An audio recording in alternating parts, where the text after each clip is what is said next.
Merci de rester à notre compagnie pour la seconde partie de New World Forum. Le débat sera politique maintenant. Nous parlerons du Togo après la pluie du recensement électoral. Le beau temps des élections maintenant, c'est le sujet à débattre avec Constant Lemou qui nous fait l'honneur une fois encore d'être sur ce plateau. Monsieur Lemou, bonjour. Bonjour Gilles, bonjour révérend père. Bonjour mon frère. Vous avez défloré donc la suite de la présentation. En tout cas, je termine avec vous, monsieur Lemou. Vous êtes analyste politique, consultant du collectif des jeunes pour le développement.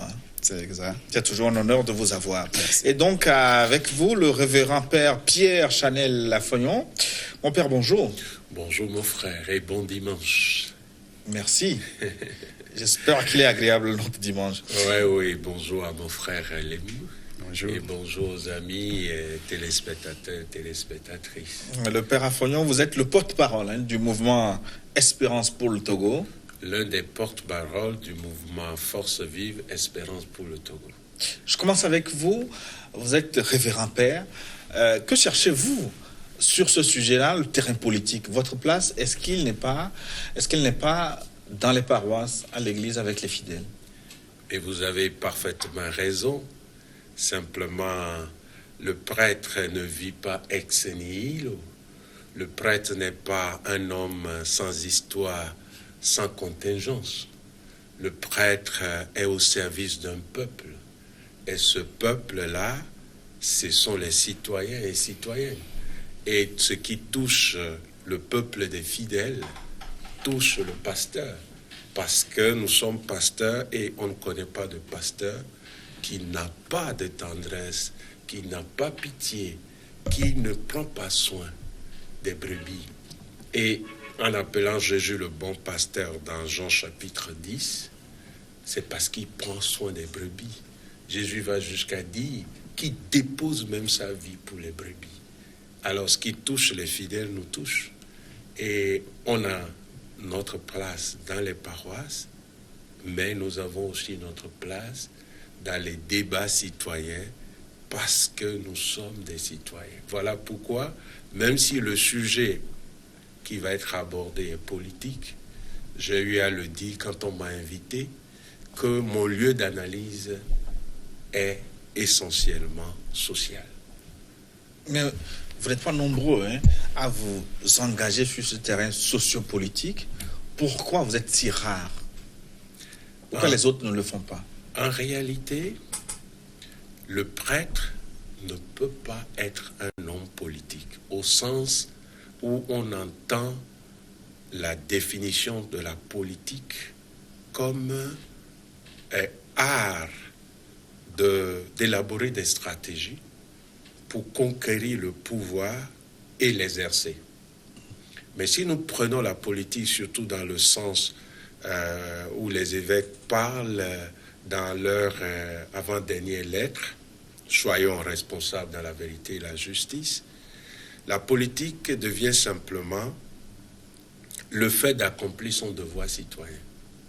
À ce premier niveau, qui est en fait le niveau d'Aristote qui définit l'homme comme une zone politique, c'est-à-dire un être politique, donc un être social. Il ne peut rien faire quand il est seul, isolé. Il ne peut même pas parler s'il venait au monde et qu'on l'isolait de la société. Donc, à ce niveau, nous prêtres, nous avons une mission. Et pourquoi on ne nous voit pas souvent?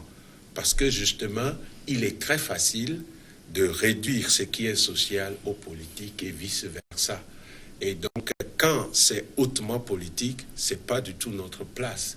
Mais à des moments dans l'histoire du monde, on a toujours vu des hommes religieux se positionner. Et surtout quand le politique se déploie de façon à ce que la dignité de la personne humaine et les droits fondamentaux de l'être humain semblent ne pas être assumés ou pris en considération dans la façon de faire la politique. Et pour refermer cette parenthèse introductive, monsieur Lemou, de quel regard voyez-vous cette démarche du révérend père qui, avec d'autres citoyens togolais, ont créé donc un mouvement pour régler le problème togolais? Effectivement, lorsque le révérend père trouve que chaque citoyen devrait participer à la résolution des problèmes du pays en tant que citoyen, je partage entièrement son avis. C'est la manière qui pose problème sous certains angles et moins sous d'autres. Lorsqu'on prend le travail qu'a abattu Monseigneur Bariga, nous n'avons pratiquement rien à reprocher. Mais lorsque nous prenons l'engagement politique de l'Église catholique dans la crise togolaise, depuis Monseigneur Podjoro jusqu'à la déclaration récente du révérend père Afognon, nous comprenons que chaque religieux, chaque pasteur a sa manière d'aborder sa citoyenneté au sein de la recherche des solutions aux problèmes politiques. Nous avons lu carrément l'engagement politique,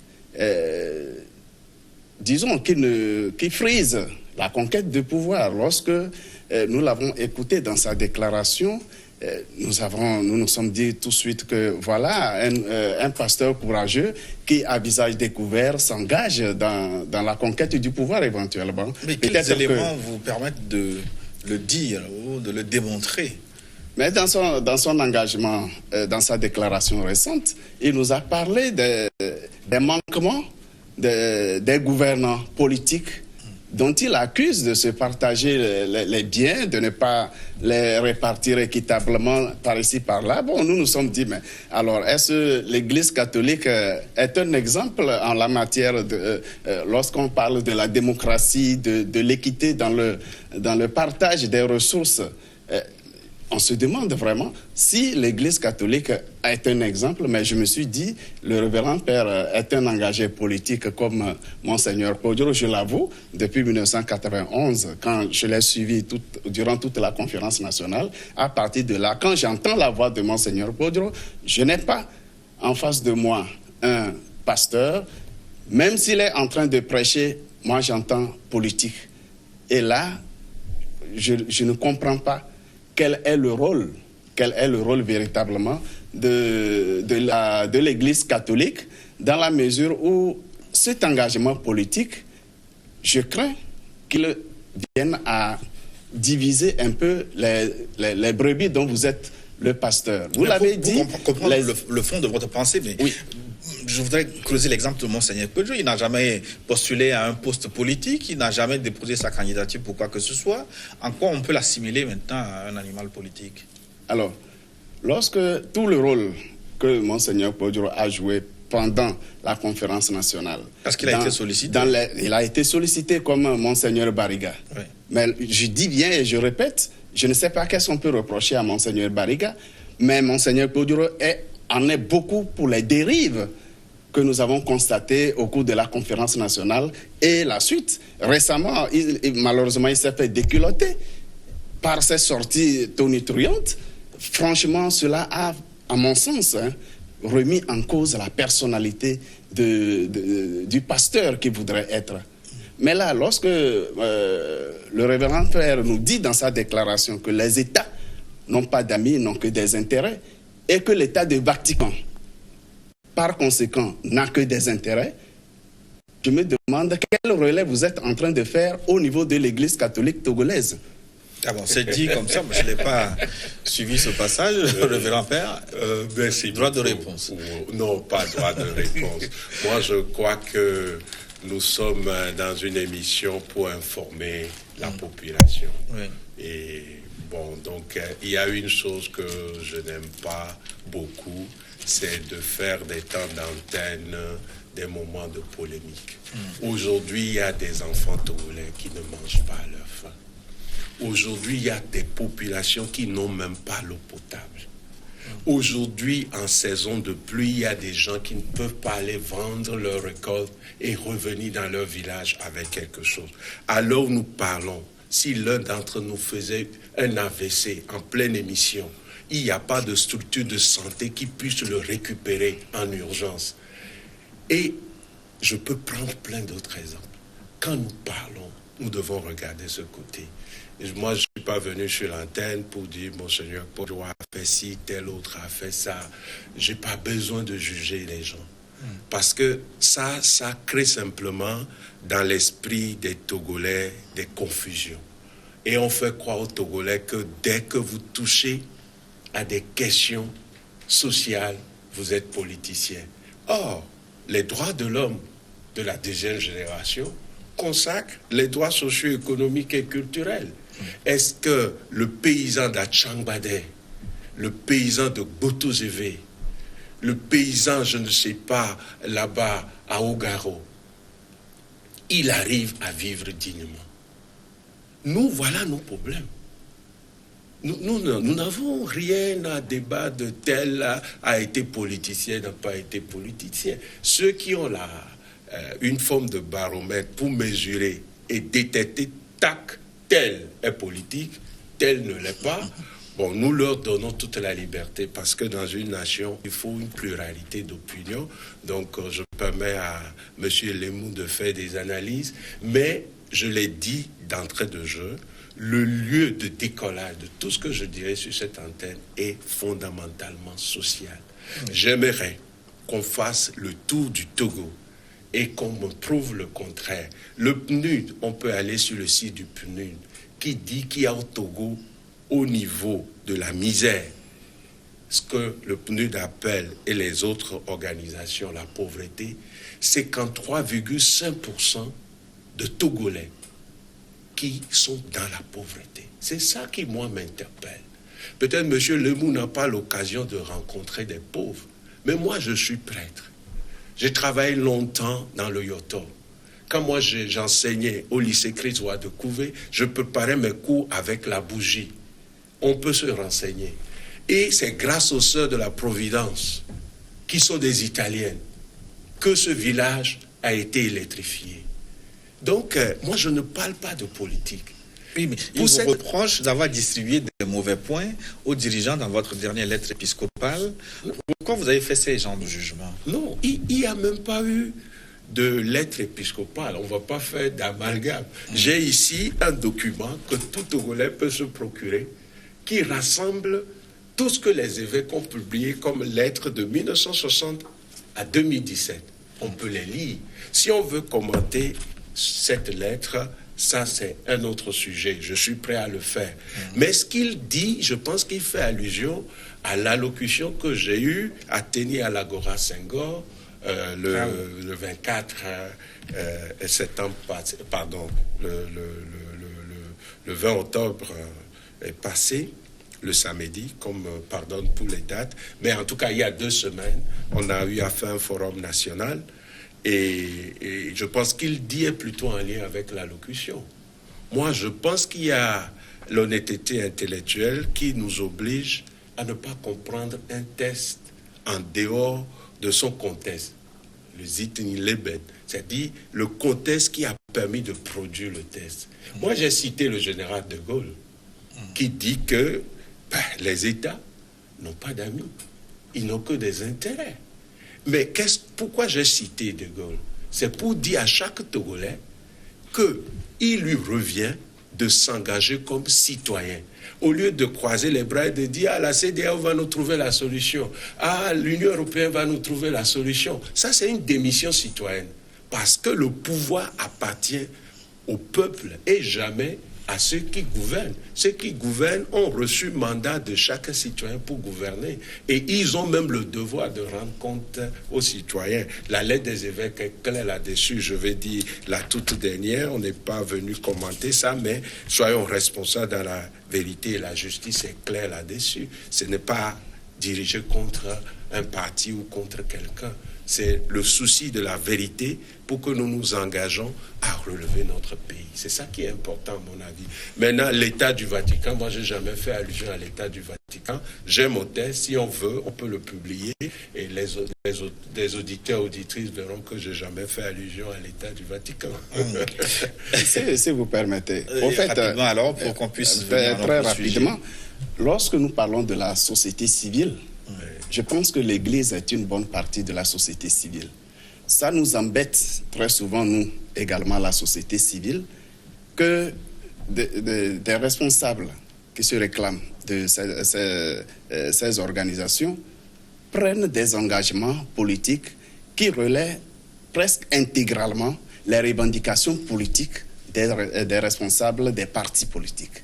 Ça nous embête. Lorsque nous partageons entièrement l'état des lieux de la situation de la pauvreté. Au CJD, nous avons organisé un mois entièrement consacré à la diaspora et nous avons fait le tour de ce pays du 5 septembre au 5 octobre. Nous avons rencontré la jeunesse et la population en général. La pauvreté, elle est là. C'est vrai. À qui la faute? À qui la faute? C'est à nous tous. Qui doit résoudre le problème? C'est nous tous. Mais chacun agit à son niveau selon le statut qu'il s'est donné. Nous, à la société civile, ça nous embête que lorsque nous posons des problèmes en tant que société civile, on nous brandit en face des exemples de sociétés civiles qui sont plutôt politiquement engagées. Et on se demande, est-ce que ce n'est pas la même démarche? Nous sommes en train de se servir de la société civile comme un tremplin pour devenir plutôt des hommes politiques. C'est ce qui nous embête et on s'offusque lorsqu'une partie de la société civile prend des engagements, même au-delà des politiques véritablement identifiées et qui s'affichent comme telles. C'est en cela qu'on se sent embêté. Oui. Sinon, nous demandons le mouvement dont le révérend père vient dont il est le porte-parole. On se demande en quoi ce mouvement nous aidera. Oui, nous, avec la vision de la société civile, question, monsieur à résoudre vous êtes du collectif des jeunes pour le développement. Exactement. Est-ce que vous savez que, à contrario, les mêmes critiques vous sont formulées? Est-ce que vous savez que votre organisation est taxée également d'être une aile marchande du parti au pouvoir? Peut-être celui qui n'a pas compris que nous travaillons dans la légalité peut rapidement nous coller ce qu'il veut.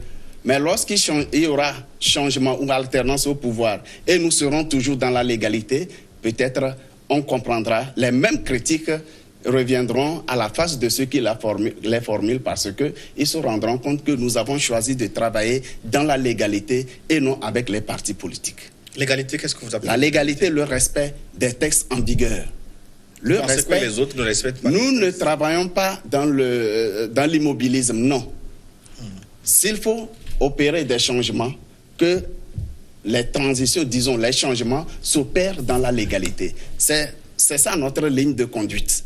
Nous ne sommes pas contre les changements. Nous sommes là pour œuvrer aux côtés des organisations, que ce soit politique ou quoi, je ne sais pas. Mais notre credo, c'est contribuer à l'épanouissement de la population en général et de la jeunesse en particulier.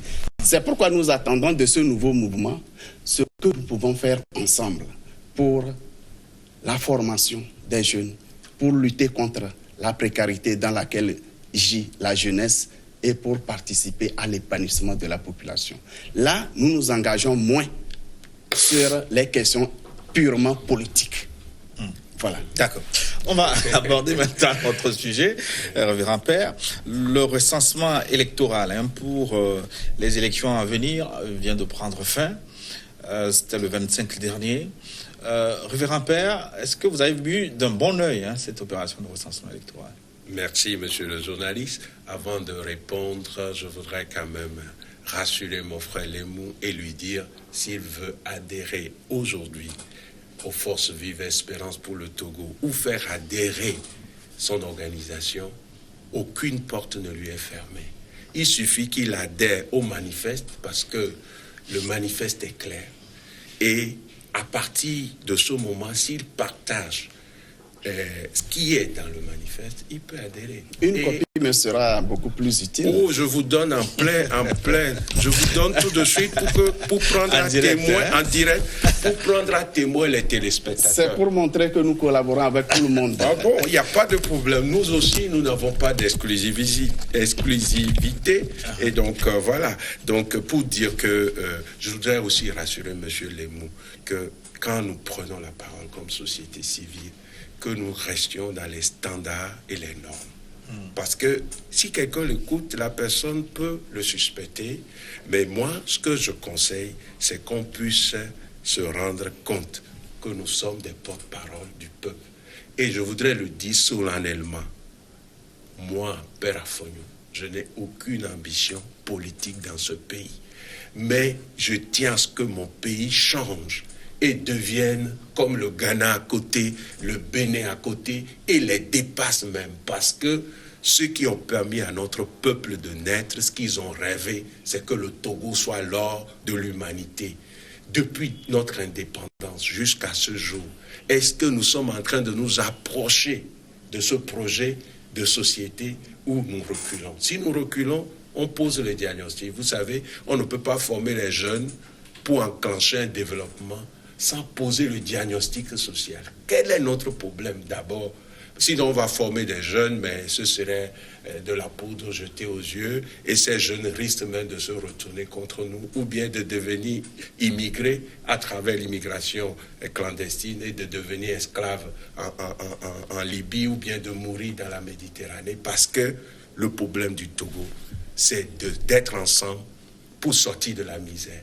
Et s'il se trouve que la façon de gouverner le pays semble ne pas lutter contre cette misère et la réduire au moins, il faut le dire très humblement comme citoyen. Ce n'est pas être contre quelqu'un. Je viens à la question posée qui est en lien avec le recensement. Est-ce que nous voyons ça d'un bon œil? C'est l'expression bon œil qui, moi, ne me plaît pas. Parce que le bon œil, c'est trop sentimental. C'est comme si nous, Togolais, on n'est pas capable de réfléchir par nous-mêmes. Voilà pourquoi, à Espérance pour le Togo, nous ne sommes pas contentés de dire ceci ou cela. Nous avons sorti un communiqué, c'est rendu public. Nous avons sorti aussi un document qui est un message. Dans ce message, s'adresse à tous les citoyens togolais, aux autorités de la République du Togo, à la CEDEAO, aux pays amis et à toute la communauté internationale, aux leaders religieux, catholiques, protestants, évangéliques, musulmans et des religions traditionnelles et aux chefs traditionnels. Donc, nous avons pris le temps d'analyser la situation. Et au bout de notre analyse, c'est un test, on n'aura pas le temps que je présente, nous nous sommes dit qu'il n'était pas indiqué de lancer le processus de recensement. Pourquoi? Parce que quand nous avons étudié la feuille de route, le numéro 38D dit ceci: le renforcement du processus électoral, en particulier le fonctionnement effectif avec une participation inclusive de l'ensemble des acteurs à la CENI. Nous disons qu'en réalité, c'est le Togo qui est en jeu. Ce n'est pas UNIR, ce n'est pas la C14, ce ne sont pas les centristes. À dire la vérité, ceux-là, ils ont déjà gagné leur vie. Aucun d'entre eux ne peut dire « je n'ai même pas 20 000 sur mon compte ». Je pense, je ne suis pas allé visiter, mais si je vois seulement leur revenu mensuel, je pense qu'ils ont au moins 100 000 francs sur leur compte. Mais il y a des Togolais qui n'ont pas 200 francs. Et ils sont nombreux. Donc, quand nous disons de ne pas participer à ce recensement, ce n'est pas une décision politique. Nous disons que s'il est vrai que le recensement électoral est la base pour le processus électoral, que les acteurs politiques, que ce soit de UNI, que ce soit de la C14, comprennent que ce que le peuple togolais désire, c'est qu'au bout d'un processus électoral, il n'y ait pas de marche dans la rue qui bloque l'économie du pays. J'aurais aimé que le ministre de l'économie et des finances nous dise combien de millions nous avons perdus depuis août 2017. Un pays ne se développe pas comme ça. Nous n'aimerons plus ça. Nous n'aimerons plus qu'après une élection, des gens qui sont dans la rue sont tués par leurs propres frères. L'armée descend et on tire sur les gens. Les milices descendent et on tire sur les gens. On venait d'enterrer ce jeune homme, cet enfant de 13 ans qui est mort. Vous êtes journaliste, vous le savez. Est-ce qu'un pays se construit en tuant des enfants? C'est grave, hein? Là, je parle comme prêtre. Quand on verse le sang humain au point où on verse le sang de l'enfant, mais c'est très grave, spirituellement parlant. Mais au même moment, il n'y a pas de pays au monde où les enfants ne sont pas, pour telle ou telle autre raison, envoyer de vie un trépas. Non, les enfants peuvent mourir. La mort, c'est une réalité, je dirais entre guillemets, naturelle. Mais je parle d'enfants sur lesquels on a tiré. Et les balles sont là réellement. L'autopsie a été faite. Ça, dans quel pays? Vous pouvez m'en citer. Hein? Je vous donne l'exemple en France la dernière fois. C'est un proche de Macron qui s'est permis simplement de porter la main sur quelqu'un qui était en manifestation. Vous avez vu ce qui s'en est suivi. Donc voilà, merci beaucoup. Donc ce que je vais dire, très humblement, c'est que l'autre élément qui fait que nous disons que ce n'est pas l'idéal, c'est que quand les gens sont dans la rue, on espère que l'armée ne sortira pas pour tuer. On espère que des gens n'iront pas dans la rue non plus pour que l'économie fonctionne. On espère que ensemble nous allons relever notre pays. Mais si nous commençons déjà un processus et il y a des acteurs qui ne sont pas d'accord, il y a une partie de la population qui ne participe pas, alors que la feuille de route parle de l'inclusivité. C'est là, nous, notre inquiétude. Ce pays, nous sommes en train d'aller où? On nous a dit que dans certaines zones de recensement, des gens ont été tabassés. Il reviendra à ceux qui établissent les faits de l'établir. Il nous a été dit, on ne sait pas qu'est-ce qui est vrai là-dedans. Moi, je ne veux pas faire des déclarations sur un média et après, on trouve que ce n'est pas vrai. Mais on dit qu'il y a des milieux, on a même bloqué.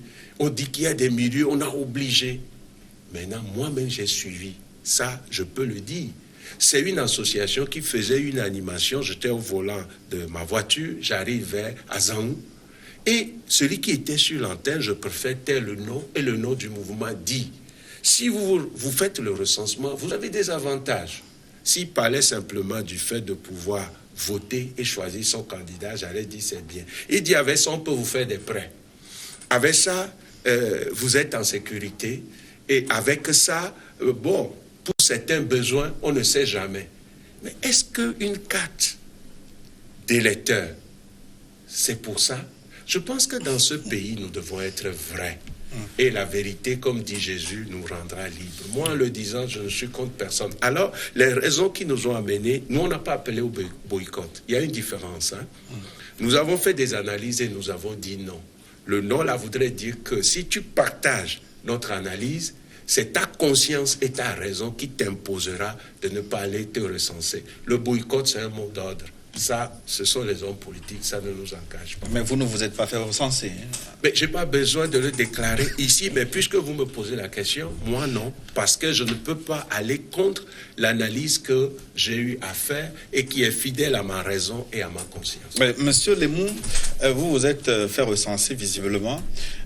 Pourquoi, malgré les insuffisances que le révérend Père a soulevées tantôt, vous avez jugé bon de participer à cette opération? Oui, j'ai bien suivi le raisonnement du révérend Père. Il nous a dit tantôt qu'il est en contact au quotidien des populations et il sait dans quelles conditions vivent ces populations. Il doit également savoir les conditions dans lesquelles les épargnes et les prêts sont effectués au niveau des microfinances pour soulager quelque peu le quotidien de ces populations. Vous pouvez aller vérifier au niveau de la FUSEC, sur 90 000 adhérents, combien ont la carte nationale d'identité? Moins de 10%. Vous pouvez aller vérifier. Et toutes les opérations sont faites à partir de la carte d'électeur. Celui qui a animé l'émission n'a pas tort. Il a dit la vérité. C'est le fait social, ça. C'est la réalité. Ce que vous avez expliqué, c'est l'idéal qu'on veut atteindre. Mais en attendant d'atteindre cet idéal, nous devons composer avec notre réalité. Il n'a pas mal fait d'appeler les gens à aller se faire recenser. Se faire recenser, ce n'est pas encore un vote pour un parti politique, à mon sens. Mais c'est d'avoir l'arme et attendre les prétendants aux différents postes. électif et avoir le pouvoir de décider que tel ou tel répond mieux que l'autre. Mais M. Lemou, participer à ces dernières opérations de recensement électoral, c'est quand même un acte politique finalement, puisque ça permet de dire l'opération a réussi ou non. Oui, nous ne disons pas le contraire. Nous avons appelé les citoyens à se faire recenser. Pourquoi? Parce que là, lorsque l'homme politique lance l'opération, on ne sait jamais. Effectivement, si jamais le processus se poursuit jusqu'aux élections législatives, comment ceux qui n'ont pas de carte pourront-ils voter? Parce que l'homme politique, il change à tout moment. Qu'on ne soit pas surpris que parmi ceux qui ont appelé même au boycott, que des gens soient candidats aux élections législatives ou aux élections locales. Qu'on ne soit pas surpris. Donc, mais je veux bien comprendre, ça veut dire que vous estimez qu'il y a des manquements dans le processus et qu'à titre conservatoire, il faut se faire recenser. Au fait, le recensement, à notre sens, est une étape du processus qui doit conduire au vote. Mais est-ce que les conditions sont les conditions pour passer à cette étape? À notre sens, il a parlé de mise en place exclusive. J'en viens. Ouais. La feuille de route, ou du moins les recommandations des facilitateurs, demandent le renforcement de la CENI. Nous sommes d'accord. Notre loi concernant les élections, je veux parler du code électoral, donne la proportion dans laquelle la CENI peut fonctionner. Et c'est en toute légalité qu'actuellement la CENI fonctionne. Les hommes politiques le savent également. Ce n'est pas parce que c'est Kofi qui est là, qui n'est pas bon. Si c'était Kokou, ce serait bien. Non. Monsieur Lemou, est-ce que ce n'est pas parce que la loi posait problème qu'il y a eu crise et qu'on a demandé un dialogue qui est en train de faire des recommandations? Les recommandations ne viennent pas supplanter les lois en vigueur. Oui, mais si les lois fonctionnaient, est-ce qu'on aurait les lois fonctionnent. Celui qui n'est pas d'accord, efficacement, si ça fonctionnait efficacement, il n'y aurait pas eu de crise. Il n'y aurait pas eu de dialogue. Lorsque dans un pays démocratique, il y a une partie qui gagne les élections, celui qui n'a pas gagné les élections est dans l'opposition et critique l'action de celui qui a gagné. C'est normal que celui qui n'est pas au pouvoir trouve des insuffisances à corriger dans les lois, ainsi de suite. Nous en avons vu dans d'autres pays où nous avons vu des alternances. Nous avons vu des opposants devenus présidents, comment ils ont adulé les lois qu'ils dénonçaient. Ça, ce sont des faits politiques. Nous ne sommes pas dans ce jeu-là. Nous disons quelle est la loi qui est en vigueur. C'est celle-ci. Est-ce que les recommandations de la CEDEAO sont contraires à la loi en vigueur? La réponse est non. Le pays ne peut pas arrêter de vivre. Vous avez dit tout de suite, si le ministre des Finances était là, il n'est pas là. Mais nous savons tous que le pays, entre août 2017 jusqu'en février 2018, le Togo n'a pas perdu des millions, mais plus de 100 milliards. Et a continué à perdre. La Chambre de commerce et de l'industrie est sortie pour faire la situation des entreprises qui devraient être en cessation de paiement. Certaines entreprises ont même mis la clé sous le paillasson. Pourquoi? Est-ce que la politique, en politique, nous avons besoin de tuer notre économie pour des ambitions politiques? Mais il me semble que là, vous êtes en train de rejoindre le révérend père. C'est pourquoi, oui, je dis bien, sur beaucoup de points, nous partageons les mêmes points de vue parce que nous sommes tous de la centrale, la façon dont le recensement se fait, est-ce que ça permet d'avoir des élections qui vont garantir que tous les acteurs vont accepter les résultats et arrêter les manifestations? Si vous voulez, en attendant que la CENI fasse un travail de consolidation des chiffres, puisque j'ai suivi pratiquement le recensement, dans la première zone, nous avions atteint minimum 80%. Nous avions atteint minimum 80% des chiffres attendus.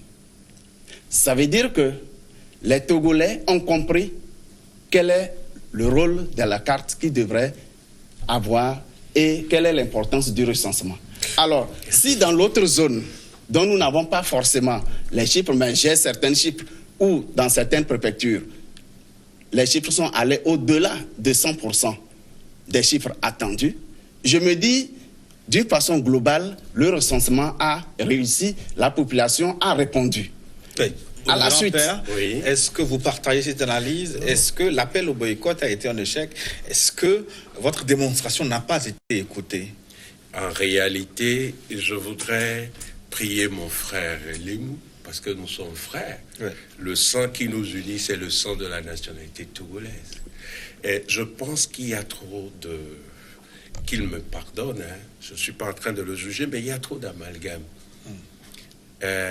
Et puis déjà, il parle de pourcentage, de réussite et tout. Moi, je n'entre pas dans ce débat.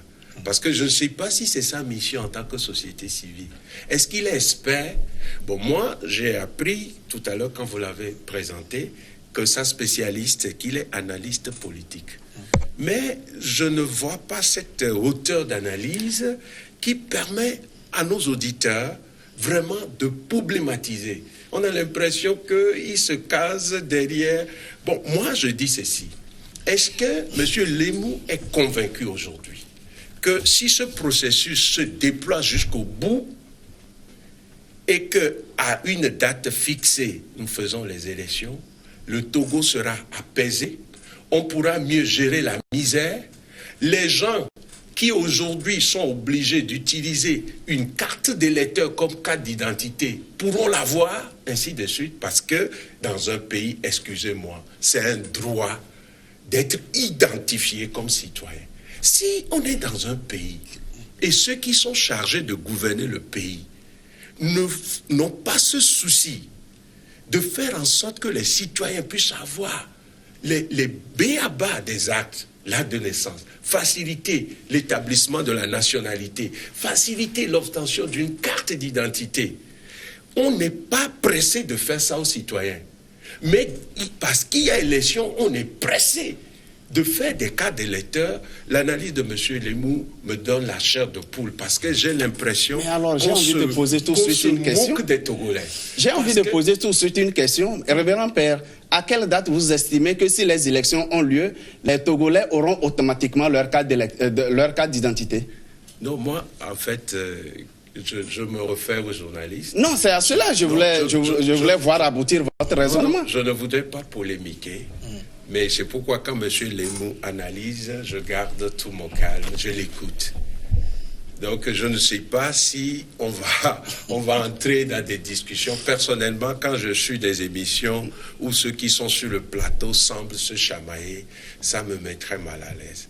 Par respect pour M. Lemou, par respect pour vous et pour votre télé, et par respect pour moi-même, je voudrais vous demander, est-ce que je peux finir mon analyse? Mais bien sûr, vous avez la parole. Merci beaucoup.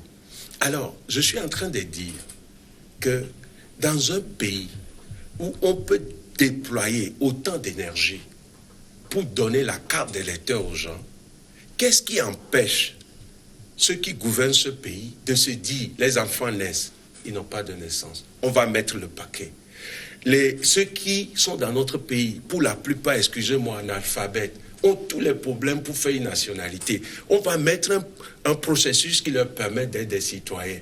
Ah, par rapport à la carte d'identité, quelle est la mesure? Est-ce que M. Lemou a trouvé dans le pays des mesures qui aident ce type de population? Moi, je ne dis pas qu'il faut attendre les cartes et tout ça, mais je dis, est-ce qu'il y a des dispositions? S'il y en a, je rends grâce à Dieu.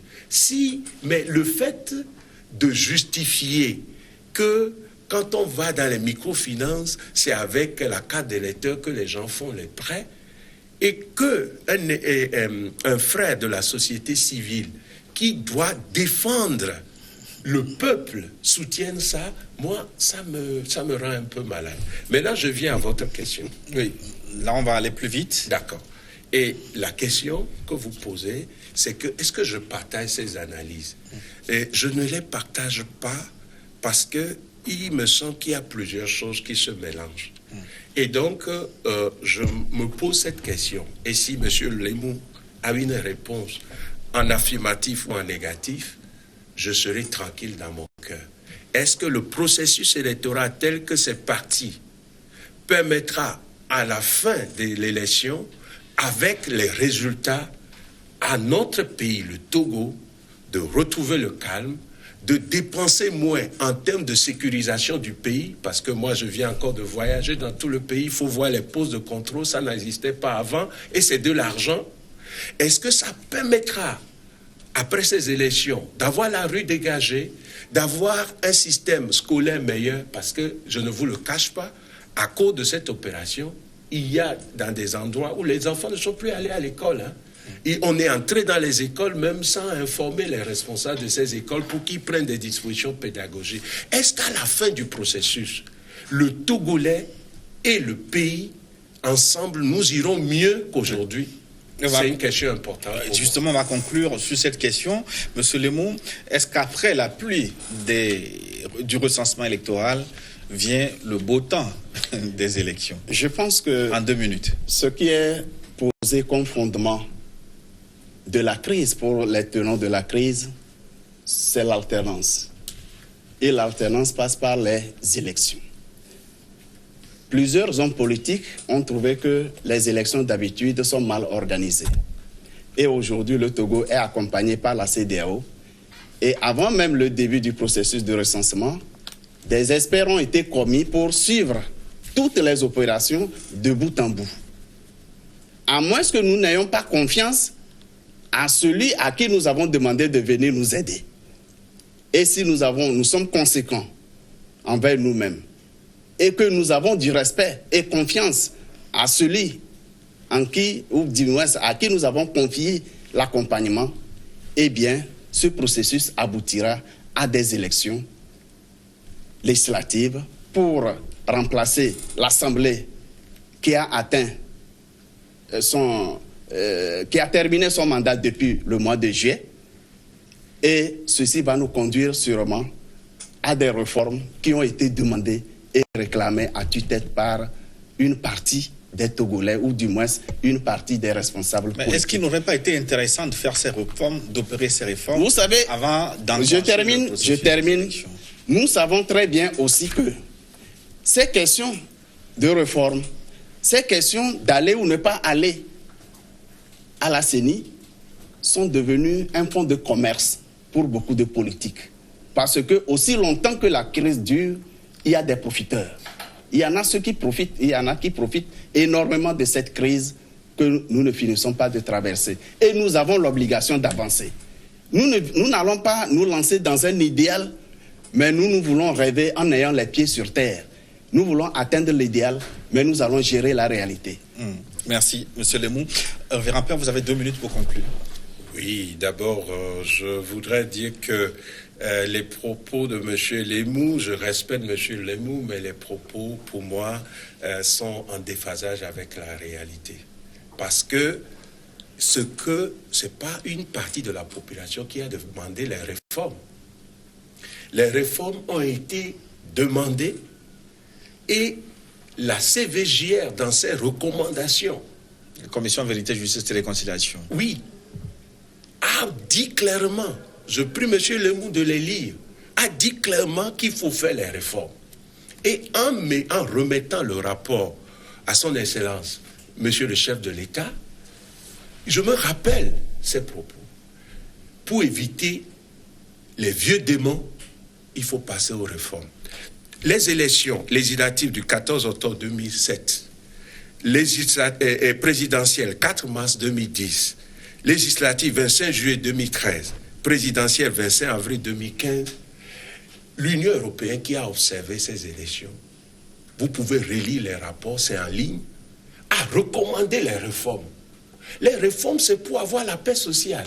C'est pour dire que si les règles de jeu sont bien définies, si X ose dire on m'a volé, mais c'est tout le peuple togolais qui va lui dire tu arrêtes ta pagaille parce que les lois sont claires, les choses se sont bien passées.